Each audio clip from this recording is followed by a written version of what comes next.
Escalada en la guerra de Ucrania. Vladimir Putin asegura que las tropas extranjeras en territorio ucraniano serían objetivos legítimos para Rusia. Esto ocurre luego de que el presidente Volodymyr Zelensky por primera vez reconociera que miles de soldados extranjeros podrían desplegarse en Ucrania con garantías de seguridad. Vamos en breve por los detalles de esta historia. Soy Jenny Pérez, aquí en Berlín. Destacamos. El presidente de Rusia advierte que cualquier tropa occidental en Ucrania sería un objetivo legítimo y cuestiona los planes de paz a largo plazo de Europa. Tenemos el análisis. El ejército israelí destruye uno de los edificios más altos de Gaza, alegando que estaba siendo utilizado como centro de operaciones por Hamas. Paralelamente, el grupo islamista publicó imágenes de 2 rehenes israelíes con vida en muy mal estado. Estados Unidos acusa al gobierno venezolano de sobrevolar con aviones de combate uno de sus buques en aguas internacionales. Trump advirtió que Estados Unidos derribará los aviones venezolanos que representen una amenaza para sus navíos.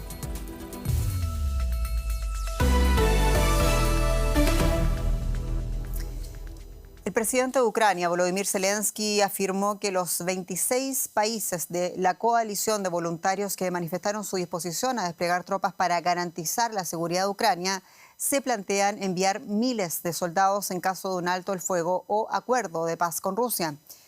Por su parte, el presidente ruso, Vladimir Putin, declaró este mismo viernes que no va a aceptar el despliegue de tropas extranjeras en Ucrania ni antes ni después del final de la guerra.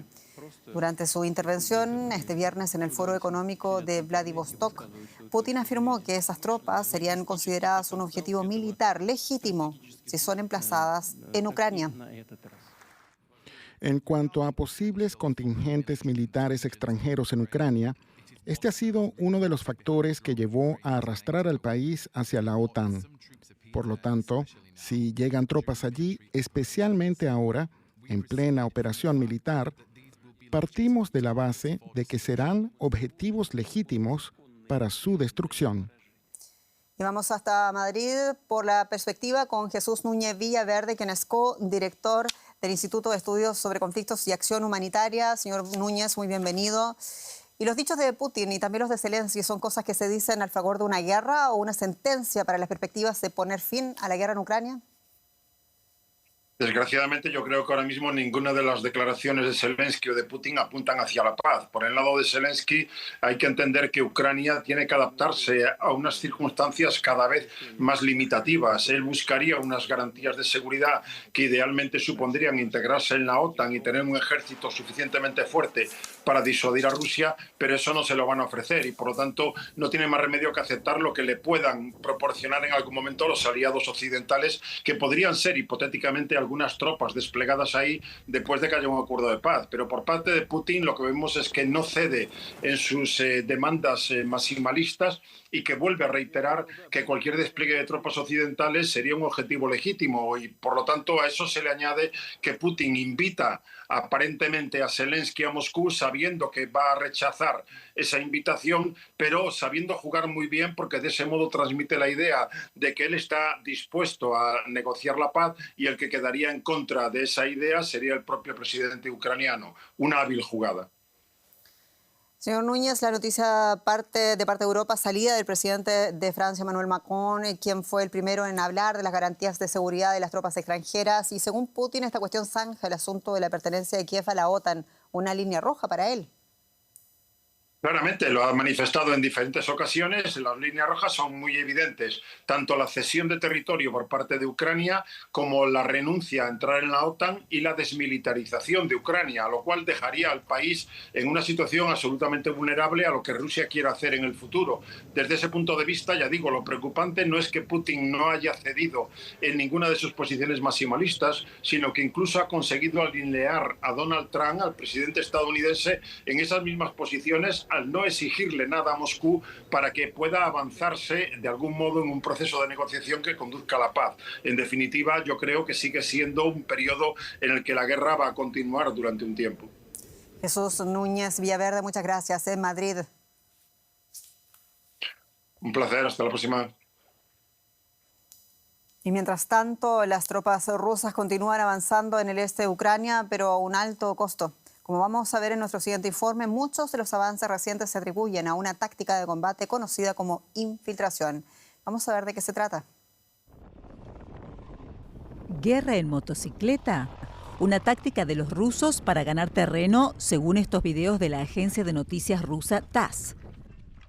Estos soldados avanzan kilómetro a kilómetro en motocicleta e incluso a pie, en pequeños grupos o en solitario.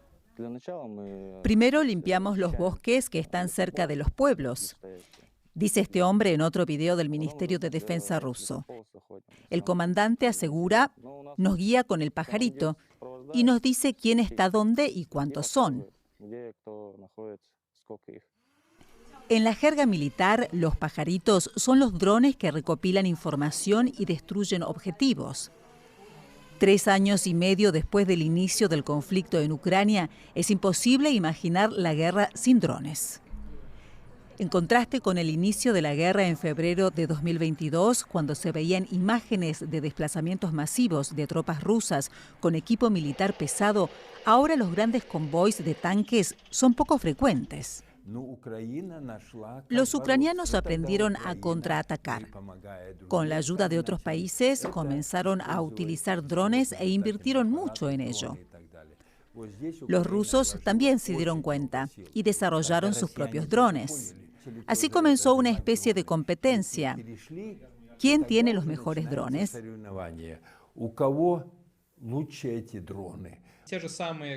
Los convoys de tanques se han reducido ahora a un máximo de 10 vehículos. Hoy en día solo se usan como transporte, ya no se utilizan en combate. Ahora los ataques locales los llevan a cabo pequeños grupos de soldados, normalmente de 2 o 4. Su ventaja es la invisibilidad. Por la noche suelen llevar abrigos especiales que no detectan la temperatura corporal, ya que los drones de reconocimiento están equipados con cámaras termográficas. Esta táctica se conoce como infiltración. Se utiliza en varios puntos del frente y los rusos la consideran muy eficaz. Informes divulgados durante los últimos meses también parecen demostrarlo. Varios comandantes informan en simultáneo de presuntas conquistas territoriales. Se estima que la táctica de infiltración tiene éxito porque, según los expertos, la línea del frente no está claramente definida. No hay una línea clara y definida. No hay una franja continua. En su lugar hay grandes huecos. La línea del frente actual es una zona defensiva con fortificaciones individuales, puntos de tiro individuales, a menudo en casas particulares. Lo más importante en esta zona no es el control del fuego, sino el control visual.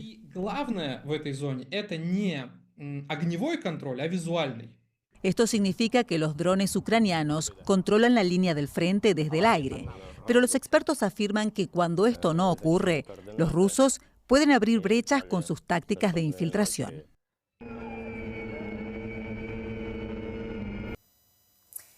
Y más noticias. El grupo islamista Hamas publicó imágenes de 2 rehenes israelíes con vida en la ciudad de Gaza, 2 rehenes que secuestró durante la masacre terrorista del 7 de octubre del año 2023 en territorio israelí. Las imágenes meten más presión al gobierno israelí, que prosigue con su campaña militar en la ciudad de Gaza. Hoy el ejército israelí destruyó un edificio en la ciudad de Gaza que afirmó era utilizado por Hamas como centro de operaciones. Israel está intensificando su ofensiva en la ciudad de Gaza. Un ataque aéreo destruyó este edificio de 14 plantas, una de las últimas estructuras de gran altura que quedaban en Gaza. Según Israel, estaba siendo utilizado por Hamas. Israel afirma que ya controla cerca del 40% de Ciudad de Gaza. Aquí vivían alrededor de 1 millón de palestinos antes de los atentados terroristas de Hamas del 7 de octubre de 2023, que dieron inicio a la guerra. En Israel, familiares de los rehenes, todavía en poder de Hamas, lanzaron 700 globos para conmemorar los 700 días de cautiverio. Se cree que en manos de los militantes quedan 48 de ellos y que unos 20 podrían seguir con vida.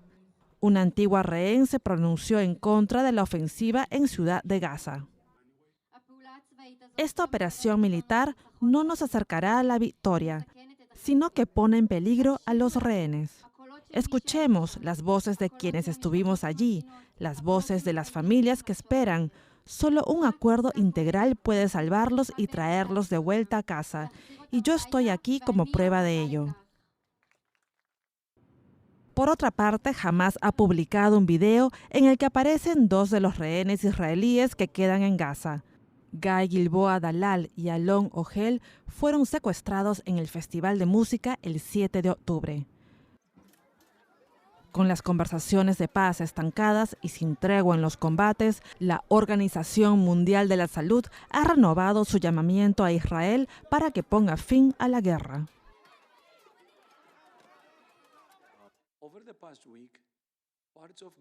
Algunas zonas de Gaza han sido objeto de intensos bombardeos como parte de la incursión militar israelí. Si esto continúa, podría provocar una catástrofe humanitaria aún peor, poniendo en peligro el suministro de agua y las instalaciones sanitarias de casi 1 millón de personas, muchas de las cuales ya enfrentan hambruna. Israel afirma que llevará a cabo más ataques contra edificios que, según afirma, están siendo utilizados por Hamás. Se está movilizando a decenas de miles de reservistas, ya que los mandos planean ampliar la ofensiva a pesar de las protestas en el país y la condena internacional generalizada. Y tenemos en directo desde Tel Aviv a la periodista Maya Siminovich con la perspectiva. Maya, muchos saludos. Hablábamos del video de Hamás que muestra a 2 rehenes vivos en muy malas condiciones, imágenes que Deutsche Welle todo esto decidió no emitir por razones editoriales. Son imágenes que naturalmente meten más presión al gobierno de Benjamín Netanyahu. ¿Qué más se sabe de ellos y qué reacciones también ha habido respecto a este tema en Israel?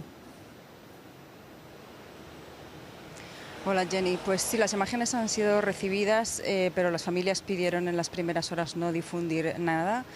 Al cabo del tiempo la familia de Guy permitió que 30 segundos del vídeo se vieran, las de...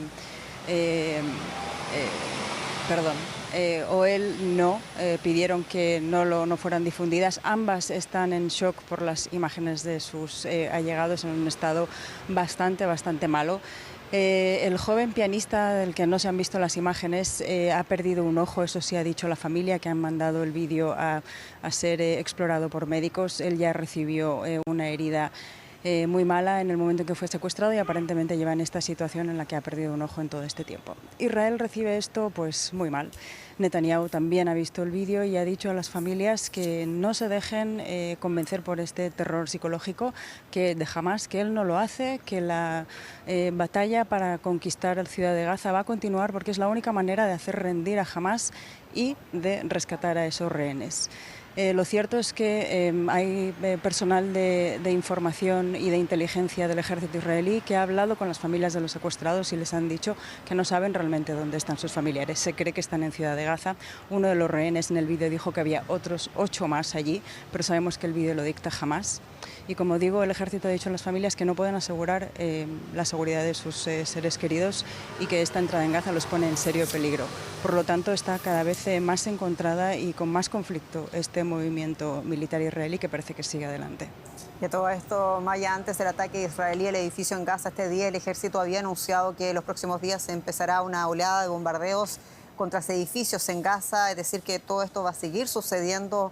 ¿Cómo lo justifica y qué se sabe también de la población civil en esa zona bajo nuevos ataques israelíes, quiero decir?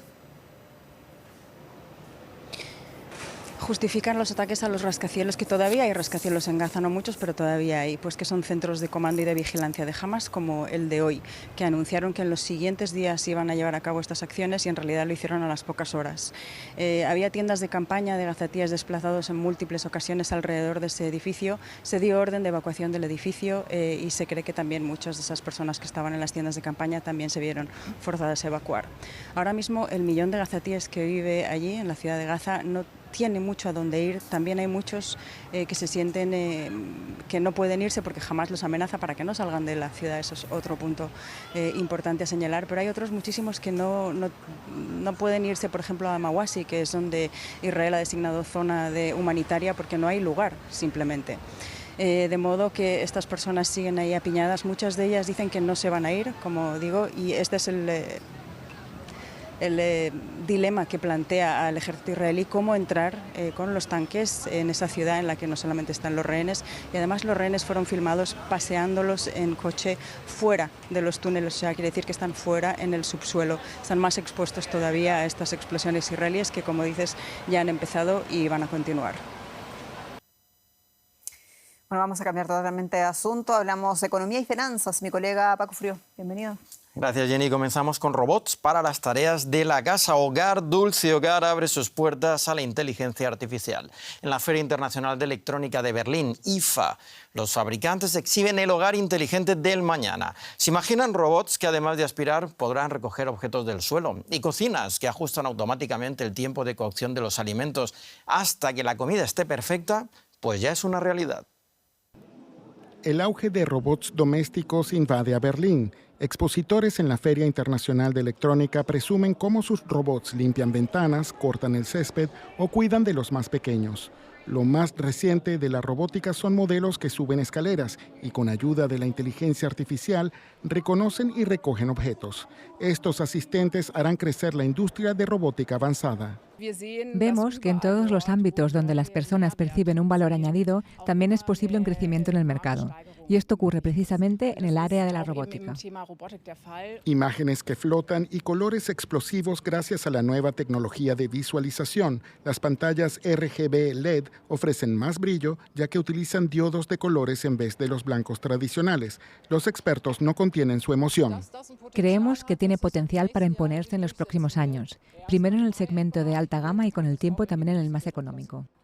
Este refrigerador detecta qué alimentos tiene en su interior y sugiere recetas. Ollas y sartenes inteligentes prometen evitar que la comida se queme o derrame, ya que advierten a la cocina de altas temperaturas. El cliente quiere cocinar de forma sencilla, intuitiva y, por supuesto, evitar errores. Eso es lo que le interesa. Más de 1.900 expositores se presentan hasta el martes en Berlín con sus electrodomésticos, productos de entretenimiento y tecnologías del futuro. Se esperan 200.000 visitantes. Y Tesla está pasando por momentos difíciles con fuertes caídas en sus ventas y una línea de coches muy necesitada de novedades. La Junta Directiva de Tesla presentó este viernes un paquete salarial para Elon Musk, el director ejecutivo de la compañía, que podría alcanzar los 900.000 millones de dólares si cumple varios objetivos, como supervisar el despliegue comercial de 1 millón de taxis autónomos y robots humanoides o multiplicar por más de 24 las ganancias de la empresa. Musk deberá también permanecer en Tesla al menos 10 años. Si bien el plan presentado hoy no impone restricciones sobre la dedicación de Musk a otras empresas ni a posibles actividades políticas, Musk, que ya es la persona más rica del mundo, podría así convertirse en el primer billonario del mundo. La Comisión Europea multó a Google con 2.950 millones de euros por abuso de posición dominante en el mercado de la publicidad digital, en lo que constituye la segunda sanción más alta de su historia. Bruselas dio a la compañía un plazo de 60 días para presentar medidas correctivas y advirtió que podría exigir la desinversión parcial de sus servicios. Google ya había sido multada en 2018 con 4.343 millones de euros por sus prácticas con Android. El gigante tecnológico anunció que recurrirá a la sanción y Donald Trump amenazó en su red social Truth con más aranceles a Europa en caso de no revertir la sanción. Y nos vamos a noticias. Es así porque Trump seguía pendiente de algo más, Paco, porque en plenas tensiones entre los Estados Unidos y Venezuela, el Pentágono anunció hoy que este jueves 2 aviones, es decir, ayer, 2 aviones de combate venezolanos F-16 sobrevolaron peligrosamente un buque estadounidense posicionado en las aguas internacionales. Paralelamente, y citando fuentes cercanas a la Casa Blanca, la agencia AP informaba que Washington enviará 10 cazas F-35 a Puerto Rico. Y hoy Trump advertía que Estados Unidos va a derribar a los aviones venezolanos que representen, dijo, una amenaza para sus navíos. Nicolás Maduro ha jurado proteger la soberanía de su país y aliados del régimen en Venezuela, como China, lo apoyan. Una lancha rápida en aguas internacionales, alcanzada por un misil estadounidense. El gobierno de Trump alega que el bote era utilizado por la banda criminal Tren de Aragua para el tráfico de drogas. Es el primer ataque desde el despliegue militar de Estados Unidos en el Caribe, al borde de las aguas territoriales de Venezuela. En la región hubo reacciones mixtas ante la actuación de Estados Unidos, pero la reciente visita del secretario de Estado Marco Rubio a México y Ecuador busca aliviar esas tensiones. Caracas respondió desplegando patrullas militares en sus costas y llamando a filas a sus milicias. Ante la máxima presión militar, nosotros hemos declarado la máxima preparación para la defensa de Venezuela. Ante la máxima presión, máxima preparación. En medio de la confrontación con Estados Unidos, Maduro ha mostrado empeño en exhibir la relación con sus aliados poderosos. El país que encabeza la lista es el principal rival de Estados Unidos, China, un aliado estratégico para superar años de mala gestión financiera y las sanciones de Washington. ¿Pero qué tan estrecha es esa relación? Con una hiperinflación en aumento y el riesgo del hambre para millones de venezolanos, la economía pende de un hilo sostenido por exportaciones petroleras. En junio y julio de este año, 90% de esas exportaciones se destinaron a China. Pero el crudo venezolano representa solo un 5% de las importaciones petroleras que recibe China. Además, Pekín ha prestado alrededor de 60.000 millones de dólares a la administración de Maduro para sostener su economía, más de lo prestado a todo el continente en conjunto. Mientras Venezuela representa un aliado estratégico útil para Pekín en la región, China es vital para la supervivencia del régimen de Maduro. Para presumir de su estrecha relación con Xi Jinping, Maduro muestra un móvil imposible de piratear que le fue obsequiado por el presidente de China. Que me regaló, mira, Xi Jinping. Esto me lo regaló Xi Jinping. La respuesta de China ante el despliegue militar de Estados Unidos en el Caribe ha sido clara. La portavoz del Ministerio de Exteriores china, Mao Ning, nos oponemos al uso de amenazas de fuerza en relaciones internacionales y la interferencia de fuerzas externas en los asuntos internos de Venezuela bajo pretexto alguno. Sin embargo, la posible respuesta de China a un conflicto directo entre Estados Unidos y Venezuela es por ahora incierta. Y en medio de todo esto, el presidente de Estados Unidos firmaba este viernes un decreto para rebautizar el Departamento de Defensa como Departamento de Guerra, antiguo nombre que la cartera recibió desde el año 1789 hasta 1947, conocido hoy como el Pentágono. Al ser cuestionado al respecto, Trump reconoció no saberlo, pero lo vamos a averiguar, prometió. El ahora renombrado como Departamento de Guerra, cuya sede es el edificio del Pentágono en las afueras de Washington, tiene más de 3 millones de empleados militares y civiles. Hasta el momento se desconoce si el Congreso de los Estados Unidos deberá avalar este cambio de nombre. Y mucho más ha pasado este día en el mundo. Lo pasamos a revisar en el siguiente resumen de noticias. En la zona de Cachemira, controlada por la India, las evacuaciones continúan en medio de las lluvias torrenciales y las inundaciones. Equipos de rescate trabajan para liberar a las víctimas atrapadas bajo los escombros. Las inundaciones y los deslizamientos han causado decenas de víctimas y miles de desplazados en esta zona. Tanto el norte de la India como Pakistán se han visto afectados por las inundaciones en las últimas semanas.